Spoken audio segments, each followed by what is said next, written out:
Vamos para o nosso próximo assunto, que é a repercussão geral dos 47,11%. Aí a matéria dizia que, relacionados ao reajuste de 47%, sobre a parcela denominada adiantamento do PCCS, pecúnia, após a mudança do regime seletista para estatutário. Essa questão da repercussão, eu recebi milhões de mensagens da repercussão geral, milhões, milhões. E aí, assim, tem sempre um assunto que sempre volta à moda, que é a questão das 12 referências, né? A ação das 12 referências. E aí tem muito advogado que está entrando com essa ação, tem filiado que está entrando com essa ação, e eu acho que uma coisa está coincidindo com outra, porque essa ação parece que fala sobre essa questão mesmo daquele momento que a gente viveu quando a gente mudou de estatutário para seletista, ou de seletista para estatutário, houve aquele enxugamento de tabela, referências a receber, e aí isso sempre volta à tona, e eu queria que vocês, doutora Thalita e doutor Ian, falassem sobre esse assunto aí, para acabar de vez com o fantasma das 12 referências, quer dizer, acabar de vez não, né? Mas tentar esclarecer de vez essa questão das 12 referências e falar sobre essa repercussão geral que teve uma grande repercussão aí desde segunda-feira. Vamos lá, doutora Thalita e doutor Ian. Primeiro a doutora Thalita, que é flamenguista. Vai lá, doutora Thalita. Vamos lá, presidente. Vamos lá, presidente. É sempre muito, assim, é muito bom quando viraliza uma decisão favorável do servidor, mas, ao mesmo tempo, a gente tem que ter muita cautela com o que é divulgado, porque a divulgação aparenta, assim, reajuste de 47%. A primeiro momento, quando você verifica, você já acha, putz, tem um recebimento, um reajuste de 47% a qualquer momento para receber.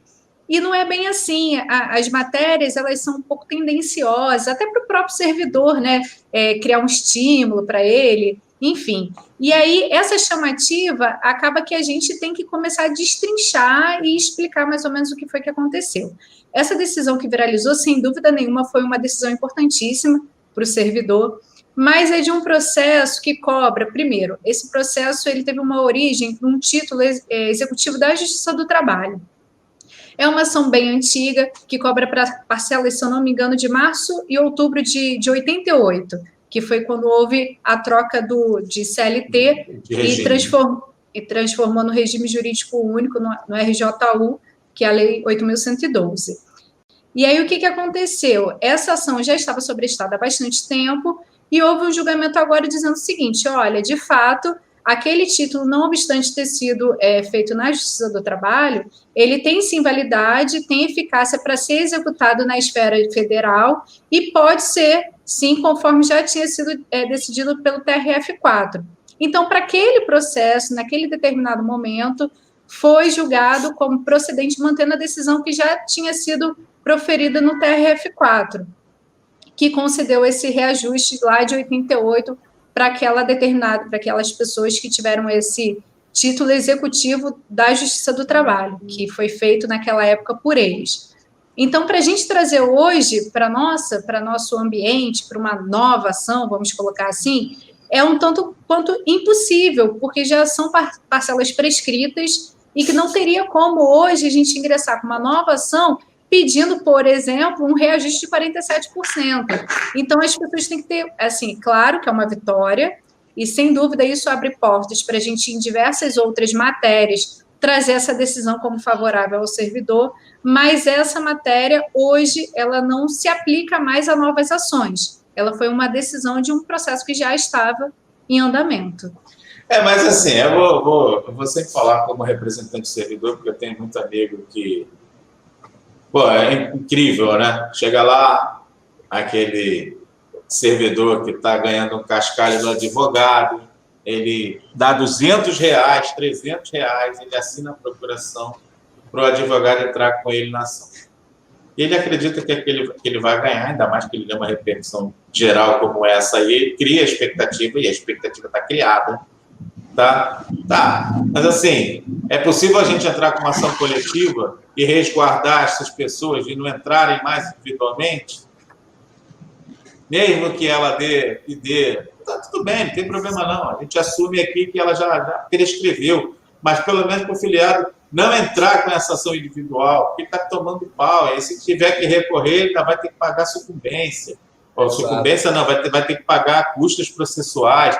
Dá 200, às vezes 300 reais. Pô, tem gente que paga 1.500 reais para pedir paridade e integralidade para advogado particular e não vem ao Sinfa. Tá, já prescreveu, mas vamos entrar com ação coletiva assim mesmo. A gente entra com ação coletiva, não tem problema.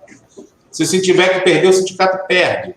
Mas aí a gente diz para todo mundo, entramos com a ação da repercussão geral dos 47,11%, mas entramos, coletivo. Entende? E aí o servidor fica lá, que é para ele não ser enganado. Pô. Aí está a ação do Sinfa.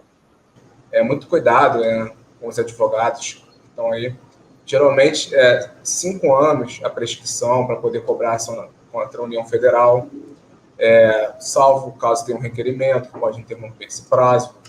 Então, tem que tomar muito cuidado para não ser enganado. E a questão do Sinfa, presidente, como advogado do sindicato, eu recomendaria o senhor, como presidente, a sucumbência é muito alta, no mínimo 10% e no máximo 20%. Pode sucumbência, por exemplo, se o valor da causa for 60 mil, né, tem que ser acima de 60 salários mínimos, de repente, a sucumbência pode chegar aí, depois com reajuste, que a ação pode demorar aí 3, 4, 5 anos, vai pagar 15 mil reais de sucumbência. Então, é um custo que eu entendo desnecessário para o sindicato. Até porque a gente teria que adequar essa decisão para a nossa categoria. Primeiro, verificar se essa parcela que eles conseguiram na Justiça do Trabalho, se algum servidor nosso recebeu antes dessa alteração, que é uma parcela de adiantamento pecuniário, antes da mudança para o regime jurídico único. Então, a gente teria que verificar se alguém recebeu, para aí sim a gente ter base legal para poder, como sindicato, entrar com a ação coletiva. A gente não poderia utilizar a fundamentação de outra categoria, no caso. Eu entendi essa questão, mas vocês conseguiram entender o que eu estou falando? A gente está com uma questão que as pessoas criaram expectativas por conta dessa repercussão geral e, sob o compromisso de vocês aqui, que vocês vão fazer uma análise dessa demanda para a gente entrar com ela coletivamente. Mesmo que a gente tenha um prejuízo aí, a gente vai discutindo sobre essa questão aí. É que a gente já anuncia também, né, que entrou com a ação, e aí o pessoal dá um... Porque vai ter gente tomando volta aí. Sim, e a nossa categoria, eu estava até conversando com o diretor Gilson, um pouco antes da gente iniciar a live, a categoria ela teve sim um recebimento de PCC, foi pago de forma administrativa. O sindicato, lá por volta acho que de 2009, fez uma ação que era a correção monetária do PCC, correção monetária do PCCTM. Então, assim, esses reajustes foram implementados em contra-cheque, o sindicato teve essa ação de correção monetária. A gente precisa só verificar, porque eu acredito, pelo que eu verifiquei dessa ação que teve esse julgamento, essa parcela não se aplica à nossa categoria, mas nada do que a gente procurar também alguma outra parcela, enfim, nessa transição. Essa é específica, mas a gente faz uma análise para saber. Infelizmente, volto a dizer, a expectativa de valores faz as pessoas se movimentarem, e aí eles acabam se movimentando de forma inadequada. A gente ingressa com a ação, verifica os fundamentos para a nossa categoria, como a senhora falou aí, e a gente dá um posicionamento aqui sobre qual o desdobrar disso daí, se a gente vai entrar ou não com a ação na justiça.